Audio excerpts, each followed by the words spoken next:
રાજકોટના પારેવડી ચોક નજીક આવેલા ખાદ્ય પદાર્થોના એકમો પર આજે આરોગ્ય વિભાગની ટીમે ઓચિંતા દરોડા પાડ્યા હતા। આગામી મકર સંક્રાંતિના તહેવારને ધ્યાનમાં રાખીને બજારમાં ચીક્કી અને લાડુનું મોટા પાયે વેચાણ થતું હોય છે, ત્યારે લોકોના સ્વાસ્થ્ય સાથે ચેડા ન થાય તે હેતુથી આ કાર્યવાહી હાથ ધરવામાં આવી।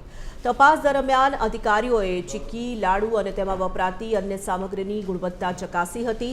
શંકાસ્પદ જણાતા ખાદ્ય પદાર્થોના નમૂના લઈ તેને પૃથક્કરણ માટે લેબોરેટરીમાં મોકલવામાં આવ્યા। આરોગ્ય વિભાગે વેપારીઓને સ્વચ્છતા જાળવવા અને નિયમોનું પાલન કરવા કડક સૂચના આપી છે।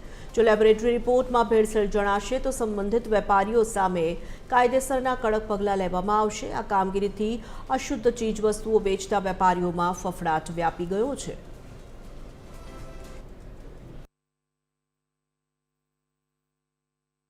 રાજકોટની મહાનગરપાલિકાની આરોગ્ય વિભાગ દ્વારા જે પારેવડી ચોક ખાતે જે ચીક્કી અને ગોળના વેપારીઓ છે ત્યાં ચેકિંગ હાથ ધરવામાં છે। આરોગ્ય અધિકારી હાર્દિક મહેતા આપણી સાથે છે। સાહેબ, શું બાબતનું ચેકિંગ હાથ ધરવામાં, શું કહેશો લઈને?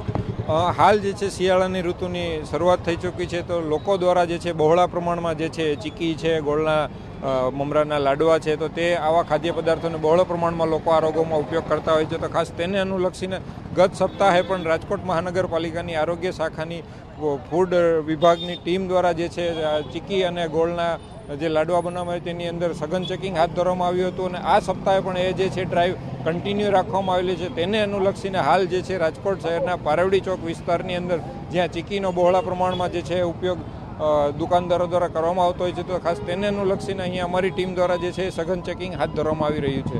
કઈ કઈ બાબતનું સાહેબ તકેદારી રાખવામાં આવી છે? હાલ જે છે આપણે અહીંયા જોઈ શકો છો કે ચીક્કી છે કે મમરાના લાડવા છે, આ બધી વસ્તુઓ બનાવવા માટે તેની અંદર જે છે ભેળસેળની શક્યતાઓ નહીવત આપ કહી શકો છો, પરંતુ તે બનાવવા માટે જે વસ્તુઓ, જે કાચો પદાર્થ વાપરવામાં આવે છે, એટલે કે ગોળ છે, મમરા છે, સિંગદાણા છે, તલ છે, આ બધી વસ્તુઓ જે છે તે તેમની ક્વોલિટી, એ વસ્તુઓ જે છે હલકી ગુણવત્તાના કે નિમ્ન ગુણવત્તાની ન વપરાય, ખાસ તેનું અત્યારે તકેદારી રાખવામાં આવી રહી છે। અને ધંધાર્થીઓને પણ ખાસ એ જ અપીલ કરવામાં આવી રહી છે કે આ બધો કાચો પદાર્થ જે છે તેમની ગુણવત્તા સારી હોવી જોઈએ અને લોકોને સારું ખવડાવવું જોઈએ। તો આ હતા આરોગ્ય અધિકારી, જેમણે કહ્યું કે અત્યારે જે સતત ચેકિંગ ચાલુ છે, આગામી દિવસોમાં પણ આ ચેકિંગ ચાલુ રહેશે। જો ભેળસેળવાળી કંઈ વસ્તુ જોવા મળશે તો તેની સામે કાયદેસરની કાર્યવાહી કરવામાં આવશે। કેમેરામેન રવિ ચાવડા સાથે રવિ મોટવાણી, TV 13 રાજકોટ।